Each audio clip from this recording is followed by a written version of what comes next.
Assalamualaikum warahmatullahi wabarakatuh. Salam sejahtera bagi kita semua. Pemirsa, jumpa lagi pada Dadang Suwanda Channel. Kali ini kita akan membahas tentang sumber-sumber keuangan negara. Sumber-sumber keuangan negara penting nggak? Penting. Kenapa? Karena begitu kita bicara keuangan negara, kita yang pertama dibicarakan, ini uangnya dari mana? Itu namanya sumber-sumber keuangan negara. Jadi, dari sumber-sumber tadi kita akan bentuk dasar apa? Ini sumber keuangan negara nih apa? Pajak. Nah, baru kita buat nanti bagaimana kebijakannya.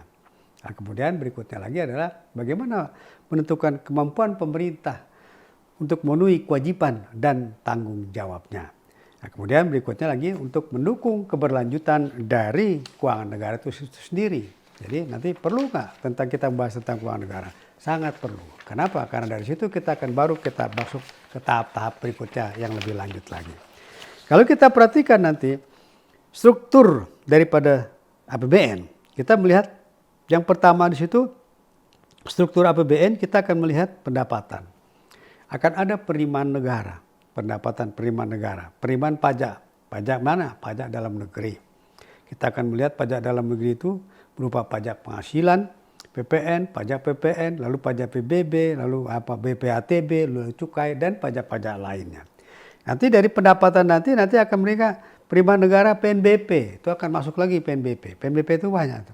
Jadi mulai dari kita cari bagian laba BUMN, PNBP, dan lain-lain. Itu adalah pendapatan negara PNBP. Nah kemudian hibah. Itu akan banyak, negara itu juga banyak dapat bantuan dari negara lain misalnya. Itu dalam bentuk hibah. Itu kita akan bahas nanti secara detail berikutnya lagi. Nah kemudian kita akan bicara pembiayaan. Ada pembiayaan itu bisa pembiayaan dalam luar negeri atau pembiayaan dalam negeri. Pembiayaan luar negeri itu penerimaan pinjaman luar negeri. Nah terdiri dari pinjaman program atau pinjaman program atau proyek. Kemudian juga bisa pembayaran cicilan pokok uang yang di luar negeri terdiri dari atas jatuh tempo dan moratorium dan lain-lain. Nah, kemudian pembiayaan dalam negeri itu meliputi pembiayaan perbankan, utang dan lain-lain. Nah, berikutnya terakhir nanti adalah belanja. Jadi kalau kita bagikan APBN maupun APBD terdiri dari dua, pendapatan, penerimaan ada penerimaan, kemudian ada pengeluaran. Pengeluaran ada dua, belanja dan pembiayaan. Nah, kemudian nanti belanja. Nah, belanja itu ada belanja pemerintah pusat. Belanja pemerintah pusat itu meliputi belanja pegawai, belanja barang, belanja modal, bayar bunga utang, belanja hibah, itu belanja. Nah, kemudian nanti belanja transfer ke daerah. Belanja transfer ke daerah itu meliputi nanti belanja dari APBN akan dikeluarkan dari APBN masuk ke APBD. APBD itu nanti akan kita lihat di situ. APBD juga sama, akan ada penerimaan, ada pengeluaran, ada belanja, ada pembiayaan. Nanti transfer dari pemerintah pusat dari APBN masuk ke dalam APBD. APBD penerimaan ada dua nanti, ada penerimaan pengeluaran. Penerimaannya terdiri dari pendapatan asli daerah, dari pajak daerah, retribusi daerah. Nah, kemudian penerimaan dana transfer. Dana transfer itu dana perimbangan disebut juga begitu, terdiri dari DAU, dana alokasi umum, dana alokasi khusus, dana BLBH bagi hasil, dan lain-lain. Nah, kemudian ada dana peruntukan khusus. Nah itu di APBD-nya. Tapi kali ini kita akan membahas tentang APBN-nya. Nah kemudian kalau kita lihat lagi nanti sumber keuangan negara. Sumber keuangan negara itu adalah segala sesuatu yang dapat memberikan pemasukan kepada negara. Sumber keuangan negara ini dapat berupa uang, barang, ataupun jasa. Kemudian kalau kita perhatikan lagi nanti, sumber-sumber keuangan negara dapat diklasifikasikan berdasarkan beberapa kriteria. Berdasarkan sifatnya. Sifatnya itu sumber keuangan negara bersifat tetap dan sumber keuangan negara bersifat tidak tetap. Kemudian berdasarkan sumbernya, sumber keuangan negara ini bisa berasal dari dalam negeri atau dari luar negeri. Nah, kemudian yang ketiga, berdasarkan tujuannya. Berdasarkan tujuannya, maka sumber keuangan negara yang digunakan untuk membiayai penyelenggaraan negara, dilihat pemerintahan digunakan untuk membiayai pembangunan. Nanti kalau kita perhatikan intinya adalah bahwa tugas pemerintahan cuma satu, bagaimana melayani masyarakat atau warga negaranya. Nah, dalam melayani, bagaimana melayani masyarakat tadi, dia punya tiga. tujuan, yaitu bagaimana meningkatkan kesejahteraan masyarakat, bagaimana meningkatkan pemberdayaan masyarakat, yang ketiga lagi bagaimana meningkatkan daya saing perekonomian masyarakat. Dalam rangka melaksanakan tadi, maka dibutuhkan biaya, dibutuhkan dana, dibutuhkan penerimaan, dibutuhkan pendapatan. Nah, kita lihat dari mana sumbernya. Ini akan bahas nanti. Nah, kalau kita perhatikan peran daripada sumber keuangan negara itu sangat berperan penting dalam penyelenggaraan negara. Sumber keuangan negara digunakan untuk membiayai kegiatan pemerintahan. Jadi kegiatannya misalnya apa nih? Penyelenggaraan pemerintahan sehari-hari di situ. Kegiatan penyelenggaraan pemerintahan itu banyak itu nanti. Nah, nanti pemerintahan lagi berkaitan lagi. Dengan apa? Dengan tugas pokok, wajib, dan tugas pilihan. Itu kembali lagi. Misalkan dalam bidang kesehatan. Dalam bidang kesehatan, bagaimana negara untuk membuat supaya masyarakatnya sehat. Dan juga nanti dalam bidang untuk apa?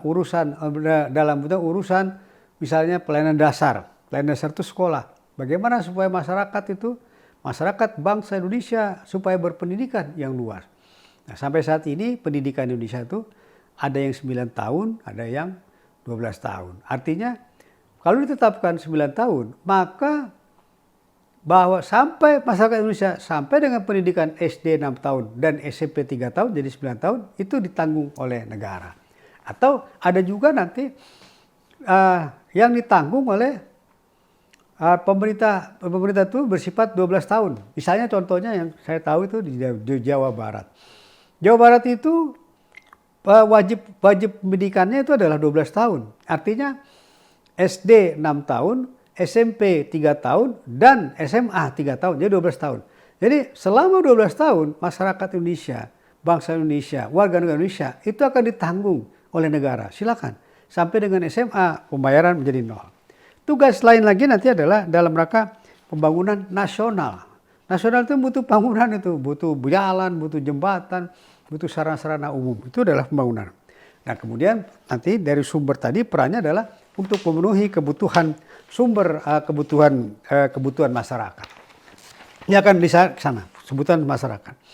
Nah, sumber keuangan negara di Indonesia itu itu diatur di dalam Undang-Undang Nomor 17 tahun 2003 tentang keuangan negara. Sumber keuangan negara itu berasal dari pajak. Indonesia saat ini sangat tergantung sama pajak. Yang kedua, penerimaan negara bukan pajak, PNBP. Yang ketiga, hibah. Yang keempat, nanti hasil penjualan aset negara. Yang kelima, nanti pinjaman. Itu adalah sumber negara. Tapi sebetulnya, ini turunannya nih agak berlainan nih. Kalau kita lihat tunjuan, ini undang-undang 17. Kita lihat lagi nanti Undang-Undang Dasar Negara Indonesia. Bahwa mengamanatkan bahwa bumi, air, dan tanah itu adalah dikuasai oleh negara. Nah, kalau konsep ke sana, maka sebetulnya ini dilaksanakan oleh negara melalui badan negara. Jadi misalkan pertambangan, misalkan ada sektor pertambangan. Ini ada agak beda konsepnya begini. Kalau menurut Undang-Undang Dasar, pertambangan bumi kayaknya dimiliki oleh negara. Jadi siapa yang mengelola tambang tadi? Seharusnya adalah negara. Hasilnya langsung diambil oleh negara. Tapi kalau sekarang konsepnya ini dikuasai dulu misalkan oleh perusahaan, oleh badan usaha negara atau badan usaha milik negara. Baru dari hasil keuntungannya kita akan mengambil laba. Atau kita akan mengambil hak negara berupa dividen segala macam. Ini agak beda konsepnya dengan Undang-Undang 17 sebetulnya dibanding. Kalau dikaitkan dengan Undang-Undang Dasar Negara Republik Indonesia 1945. Nah, tadi sumber keuangan negara itu diatur oleh Undang-Undang 17 itu meliputi antara lain pajak, PNBP, hibah, hasil penjualan aset negara, dan pinjaman. Nah, kita lihat sekarang pajak. Pajak itu adalah kontribusi wajib pajak kepada negara yang terutang, baik oleh pribadi maupun oleh perusahaan. Ini pajak itu. Ya, nanti pajak itu negara tidak mendapat langsung gunakan untuk keperluan negara. Itu kriteria perpajakan. Nah, kedua adalah PNBP, penerimaan negara bukan pajak. Penerimaan PNBP ini tidak dari pajak. Antara lain berupa misalnya hasil kekayaan pajak yang negara dipisahkan dari BUMN. Ya, kemudian hasil penjualan barang dan jasa. Bisa juga hasil sewa, penghasilan, denda, sanksi, dan lain-lain. Berikutnya yang menjadi sumber negara adalah hibah. Hibah ini adalah penerimaan negara yang diperoleh dari perorangan, badan atau lembaga Hibah ini dapat digunakan untuk membiayai berbagai kegiatan pemerintahan seperti pembangunan infrastruktur, bantuan sosial, dan pemberdayaan masyarakat. Kemudian berikutnya lagi adalah hasil penjualan aset negara, jadi berupa penerimaan negara yang diperoleh dari penjualan aset negara seperti tanah, bangunan, dan surat berharga dan lain. Hasil penjualan ini dapat dibiayai untuk biaya berbagai kebutuhan pemerintahan, untuk peningkatan investasi, penyediaan jasa, penyediaan dana cadangan, atau pembayaran utang. Nah, kemudian yang berikutnya nanti yang terakhir adalah pinjaman. Nah, pinjaman ini penerimaan negara diperoleh dari pihak lain, yaitu utang. Pinjaman dapat digunakan untuk pembiayaan meliputi pembangunan infrastruktur, penanggulangan bencana, pemenuhan kebutuhan, dan lain. Yang kita mengenal namanya pinjaman hutang luar negeri, antara lain begitu. Ini nanti namanya adalah sumbernya dari berupa utang. Pemirsa, demikian yang bisa kita diskusikan pada kali ini. Semoga apa yang kita diskusikan dapat menambah wawasan pengetahuan kita bersama, dapat menjadi nilai ibadah bagi kita semua. Terima kasih atas perhatian. Kita akhiri. Assalamualaikum warahmatullahi wabarakatuh.